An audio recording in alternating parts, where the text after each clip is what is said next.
What's up, guys? Kevin Goetz here from Mute Profit, helping you achieve musical success. Today, we're talking about how to make yourself write music even when you don't feel like it. It's an interesting topic, and one that I'm especially kind of passionate about because as a full-time musician, I have never struggled to create content, but that's one of the fears that I hear the most from aspiring full-time musicians who think, what if the creativity dries up and so too does my income?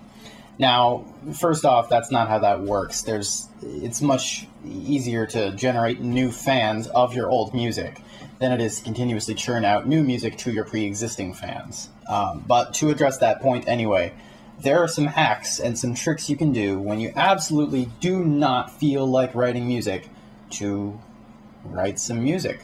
The first thing, and honestly, this is weird to say, right? I'm not too much of like a nutritionist kind of guy, but when I had really severe writer's block, the thing that helped me was eating a lot more protein and getting a vitamin B12 mega supplement. Like mega doses of vitamin B12. So maybe give that a shot. However, on to the more interesting stuff. The first thing is go and build a playlist of all your all-time favorite albums from your all-time favorite bands, and just binge it on shuffle. Ideally, have this on in the background while you're doing something else. I've even experimented with listening to music while watching TV. The idea is to get your brain to disconnect consciously from the music, have it just kind of churning in your subconscious a bit. And what I've observed to happen is that your brain will kind of blend stuff together because you're hopefully listening to, different bands. Especially if you have 5 to 10 different bands in this playlist or more, your brain will kind of swirl it all together in the subconscious, and the next time you sit down to write, some of the ideas that come out are perfect blends of 3 or 4 of these different sounds into something brand new. Trick number 2 is to play around with exotic modes or scales that you wouldn't normally play in. For instance, the last time I hit a roadblock, I wrote a section that is in Lydian, and it really jump-started my entire being.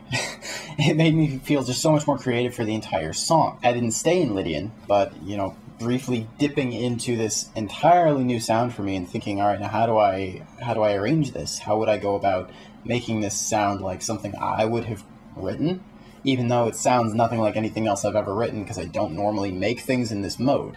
That can be a powerful trick. Another one, and this is good if you're a beginning songwriter and you've never written anything before as well, but it can help those of us who've been doing this for years if we get stuck. Download Guitar Pro tabs of your favorite songs or songs that you wish you had a song similar to.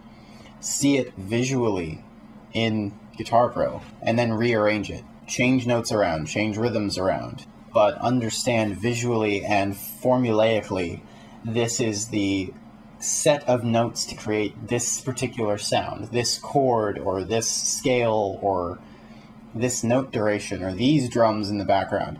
Incorporate one element at a time. So you're not copying the whole song. You are dissecting the song and reverse engineering how they arrived at that point and then doing it yourself. This was certainly how I got my start, and a lot of you who probably are fairly new to this can benefit a lot from this, but also when you're stuck, it helps so much to just remind yourself, oh yeah, this is what I like.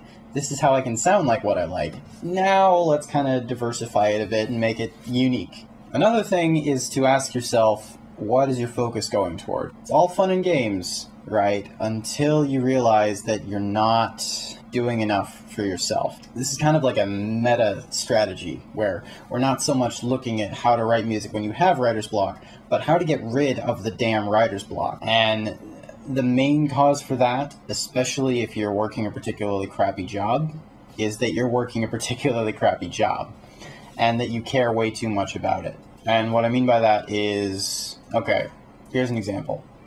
Let's say you have a terrible coworker. This coworker is a bully or a drain or has some kind of negative effect on you when you interact with them. We've all been there, I think. Do you dread interacting with this coworker? Because 9 out of 10 of you do. Let's say you have a 5-minute interaction with this person. 5 minutes. It's unpleasant, right?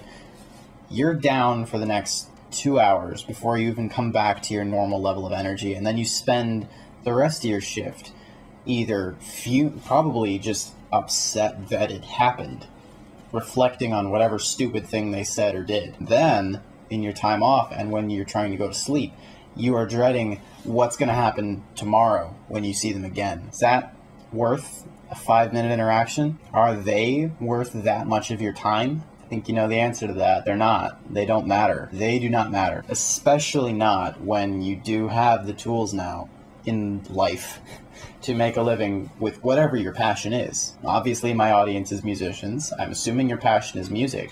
You absolutely have the tools to make a living with your music. Fact of life. Check out the rest of my videos on my channel if you don't believe me. And, of course, subscribe for more, since I'm being pluggy about this.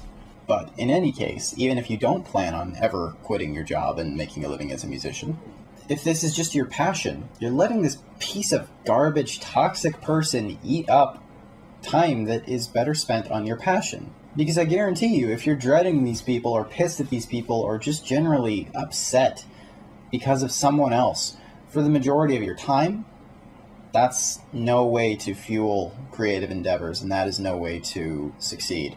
At a certain point, you have to stop caring. At a certain point, you have to put them out of your head and realize they're going to do whatever stupid thing they're going to do.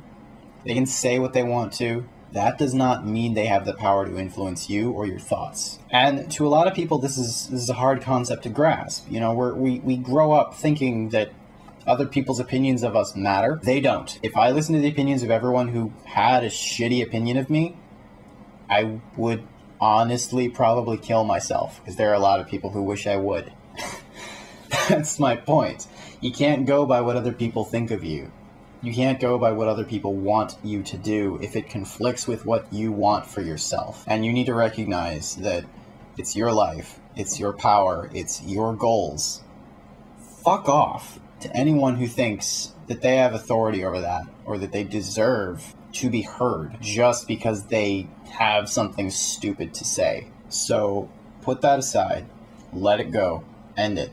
Do not dwell on it. It stays with them, because they, and some people deep down, this is intentional.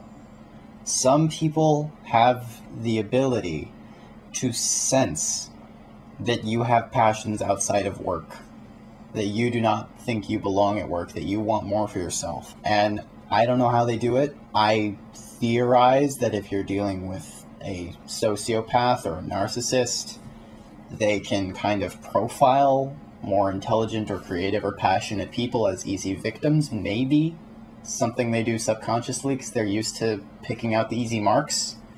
That's been my experience, but what do I know? I'm one person.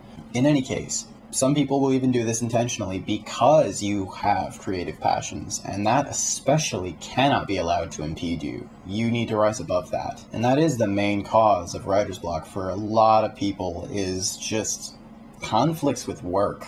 The only other big one I can think of is that you're putting too much energy into video games or something.